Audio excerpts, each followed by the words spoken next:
Opportunity to dive into the IG report just yet. We expect to hear more on that front. Chris, Wallace, still the hearing and a brief recess here, should return shortly. Your thoughts as you watched on this morning? Well, I just want to push back a bit, respectfully, but that's what we do here at Fox, on Ken Starr and Andy McCarthy, but particularly Ken Starr on his characterization of this process and what we heard today. When he was speaking just a couple of moments ago, he said that the presentation of the case against the president is narrow. Prosecutors look at the world through dirty windows. It's slanted. And you know, it just seems to me, and Ken, I see you there on the screen, so I'll be talking directly to you. You know, when you compare this to the Clinton impeachment, which was basically about whether or not the president had lied under oath about sex, I'm not talking about whether or not this story is true or not, but the allegation that President Trump conditioned support for a key foreign policy ally on political benefit to him strikes me as not narrow, but far broader than the Clinton impeachment and the effort that was made by you and Republicans then to impeach him. And in addition, you said earlier today that, well, there's no prospect that this is ever going to go anywhere in the Senate, as if that should somehow affect the way the House proceeds.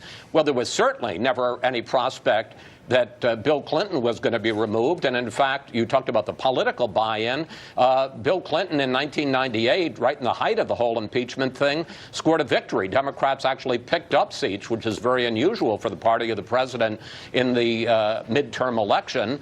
But the House and you, to some degree, participated in impeaching him. Not saying there was anything wrong with that, but I'm simply saying it seems that there's a very different standard in how the Clinton impeachment went and how this impeachment is being judged. This seems to me about a much bigger issue. Whether or not you believe the president did it is a different issue, but it seems to me it's about an issue of foreign policy, national security, the security of our elections. It's a much bigger issue than whether or not Bill Clinton lied about sex. May I respond? Yes. I would hope so. Okay, good. Good. Here's my response. One, there is no bipartisan support of this impeachment inquiry. So that's a very important background fact. In the Clinton matter, when the referral came to Congress, what Congress had to do was to say, is it serious enough to perhaps remove a president of the United States when he has committed federal crimes? What we have not seen here is the suggestion that, or at least we have not seen proof, that a crime has been committed. And that seems to me to be a very relevant fact. When some president has committed actual federal felonies, then that puts, it seems to me, the impeachment inquiry in a very different context. Now, what we have heard today is this, again, I believe, a very one-sided, which is what Mr. Goldman was charged with doing, slanted view of the evidence. Let's look, though, at the broader context. And there's no question, even though Ambassador Sondland is not a good witness for the president, there's no question. There is no question that this president hated the idea of foreign aid to corrupt entities. There's no question. So there's a mixed motive here. And so my question is this something that is in fact going to persuade reasonable people in the middle who just say, what are the facts that there is, and this is, I think, their bottom line, the Democrats' bottom line.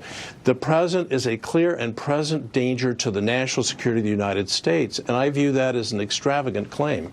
Okay, gentlemen, I really appreciate the debate. Let's come back to that point, but first, want to give everybody else a crack at this apple now. Martha, your turn, and good morning, and welcome back to our coverage. Your observation on what Starr and Wallace are arguing, or perhaps something that we watched for the past 2.5 hours? You know, I think it goes in part to the debate that we heard between Steve Castor, the Republican